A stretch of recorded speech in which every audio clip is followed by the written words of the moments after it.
जेव्हा निरोप समारंभ होतो तेव्हा एक मिश्र भावना आपल्या मनात असतात। दुःख पण होतं की आपले सर्व मित्र दूर जातील, आपण आपल्या शिक्षकापासून दूर, शाळेपासून दूर जातोय, आणि एक उत्सुकता किंवा आनंद पण असतो की आपण नवीन काहीतरी करणार आहोत, नवीन कॉलेजमध्ये किंवा नवीन शाळेमध्ये जाणार आहोत। तर या मिश्र भावनेतून आपण पुढे जातो। प्रत्येकाला हा निरोप घ्यावाच लागतो, शाळेमध्ये म्हणा, महाविद्यालयामध्ये म्हणा, पुढे आपल्या आयुष्यामध्ये हा काही ना काही त्याग करावाच लागतो। जसं श्रीकृष्णाला वेळोवेळी त्याग करावा लागला, आपलं गाव सोडावं लागलं, आई वडिलांना सोडावं लागलं। तर हे जीवनाचा एक भाग आहे। तर त्याला आपण एक टप्पा, जे आता कोणीतरी बोललंय की एक टप्पा आपण आयुष्याचा पार करतोय। नवीन काही संकल्पना आपल्या डोक्यात असतात, त्या घेऊन आपण पुढे जायचं असतं। खूप चांगली भाषणं मुलांनी केली, खरोखरच ते खूपच चांगले बोलले। त्यांच्या भावना या मनातून होत्या, हृदयातून होत्या। लेझिम पथक मी जेव्हा स्वागताला त्यांनी बघितलं, त्यांनी खूप परिश्रम केलेले दिसत आहेत, खूप चांगलं त्यांनी प्रदर्शन केलेलं आहे। त्यांचं सुद्धा खूप खूप अभिनंदन। शाळेच्या सर्व शिक्षकांचं, मुख्याध्यापकांचं विशेष अभिनंदन की त्यांनी शाळेला देशपातळीवर नेलंय।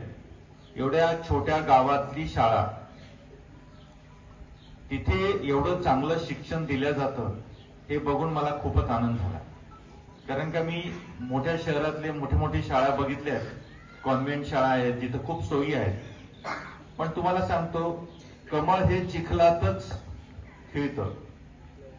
म्हणजे शेवटी तुम्ही किती कष्ट घेता, तुम्हाला तुमचा मार्ग किती काटेरी आहे, त्यावर तुमचं भवितव्य असतं, तुमची प्रगती असते।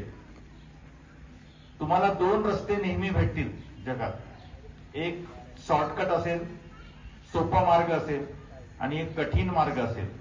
असं म्हणलं जातं की नेहमी तुम्ही कठीण मार्गाची, जिथं काटे जास्त आहे, जिथं त्रास जास्त आहे, तो मार्ग निवडला पाहिजे।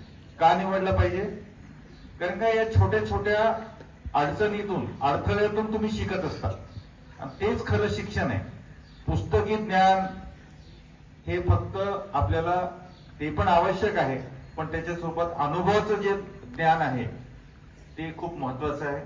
त्यामुळे जो व्यक्ती अडथळे पार करून पुढे जातो तो नेहमी यशस्वी होतो। तर छोट्या गावात जर असलो तर त्याच्यात हीन भावना काहीच नाही मानायला पाहिजे। तुम्हाला जर यश पाहिजे असेल तर तीन गोष्टी फार महत्वाच्या आहेत। प्रत्येकाला सांगतो, लक्षात ठेवा, हे अनुभवातून बोलतोय की तुमचं ध्येय हे फिक्स असलं पाहिजे की मला हे करायचंय, मला सर्वात चांगलं स्टुडंट बनायचं आहे, किंवा मला पहिला नंबर आणायचा आहे। तुमचं टार्गेट मोठं असलं पाहिजे। माझ्या मुलीचं उदाहरण देतो। तिनं 12वीच्या परीक्षेत तिच्या रूम मध्ये लिहून ठेवलं होतं, मला एम्स मध्ये ऍडमिशन पाहिजे। टार्गेट मोठं होतं, अवघड होतं, मला माहित होतं ही नाही जाऊ शकणार, लिमिटेशन्स माहित होते मला, पण मी तिला हे नाही केलं। मी म्हणलं बिलकुल तू एम्स मध्येच लागशील, प्रमोट केलं तिला, आणि त्या दिशेनं तिनं खूप प्रयत्न केले। इव्हन तिनं व्हिडिओज बघितले तिथल्या कॉलेजचे, तिथले म्हणजे जे काही सोयी होत्या ते सर्व बघितल्या तिनं, आणि ती म्हणे मला जायचंच एम्स मध्ये। तर कुठे तुम्ही टार्गेट मोठा ठेवला तर ती कुठे मुंबईच्या एक मोठ्या चांगल्या कॉलेजमध्ये ती लागली MBBS ला।